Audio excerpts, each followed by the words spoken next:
আসি পরবর্তী খবরে। আজ বৃহস্পতিবার থেকে শুরু হচ্ছে অভি নীল হত্যাকাণ্ডের 3 দিনের বিচার প্রক্রিয়া। 2018 সালের 8ই জুন ঘটেছিল অভি নীল হত্যাকাণ্ড।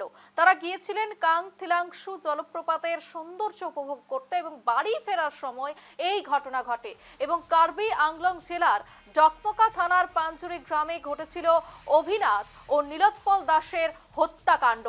প্রথম ডিফু আদালতে এবং তারপর নগাঁও আদালতে চলে বিচার প্রক্রিয়া এবং বৃহস্পতিবার থেকে 7ই ফেব্রুয়ারি পর্যন্ত চলবে বিচার প্রক্রিয়া। যে খবর উঠে আসছে এবং এই মুহূর্তের বড় খবর, অভিনীল হত্যাকাণ্ডে অবশেষে শুরু হচ্ছে 3 দিনের বিচার প্রক্রিয়া এবং বৃহস্পতিবার থেকেই শুরু হচ্ছে অভিনীল হত্যাকাণ্ডের 3 দিনের বিচার প্রক্রিয়া এবং 2018 সালের 8ই জুন ঘটেছিল এই অভিনীল হত্যাকাণ্ড এবং সেই হত্যাকাণ্ডের ঘটনা কার্যত আবারও নাড়া দিয়ে উঠেছে এবং কার্বি আংলং জেলার ডকমকা থানার পাঞ্জুরি গ্রামে ঘটেছিল এই হত্যাকাণ্ড এবং আজ বৃহস্পতিবার থেকেই শুরু হচ্ছে 3 দিনের বিচার প্রক্রিয়া এবং বৃহস্পতিবার থেকে আগামী 7ই ফেব্রুয়ারি পর্যন্ত চলবে বিচার প্রক্রিয়া।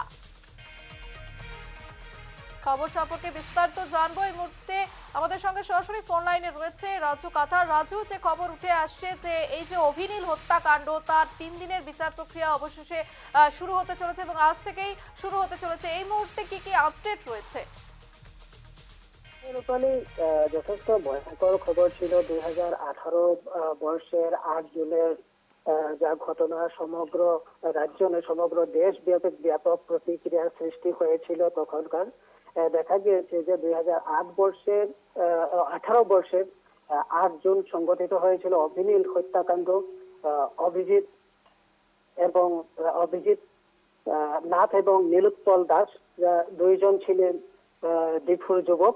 তারা কার্বি আংলং এর ডকমকা পুলিশ থানা এলাকার ড্যামগাঁওয়ে থেকে কিছু দুর্গম এলাকাতে থাকা কাংথিলাংশ ওয়াটারফল জলপ্রপাতের যে সৌন্দর্য সেই সৌন্দর্য উপভোগ করার জন্য এসেছিল এবং সেখান থেকে ফেরার সময়তে অনাকাঙ্ক্ষিত এক ঘটনার মুখোমুখি হয়, যেখানে পাঞ্জুরি নামে গ্রামে দুই যুবককে অতি নির্মম ভাবে একাংশ উন্মত্ত লোক প্রহার করতে করতে সেখানে তারা দুই যুবকের প্রাণ যায়।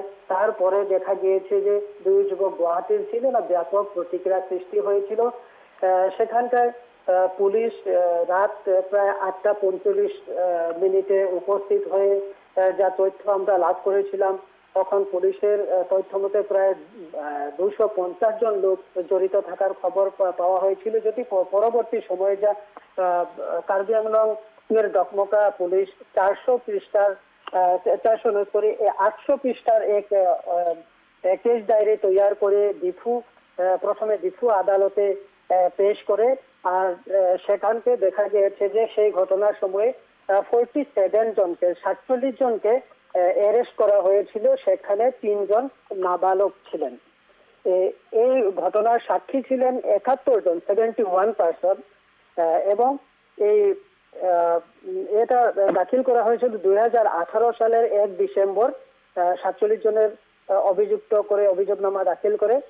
দেখা গিয়েছে যে সাক্ষীদের নিরাপত্তাজনিত কারণে গুয়াহাটি হাইকোর্টের মুখ্য ন্যায়াধীশ অজিত সিং এবং ন্যায়াধীশ মঞ্জিত ভুঁইয়ার ডিজিটাল বেঞ্চেও একটি পরামর্শ দেয় যে কেসটি ফার্স্ট ট্র্যাক আদালতে চলা দরকার, তার জন্য নগাঁও আদালতে স্থানান্তর করা হয়।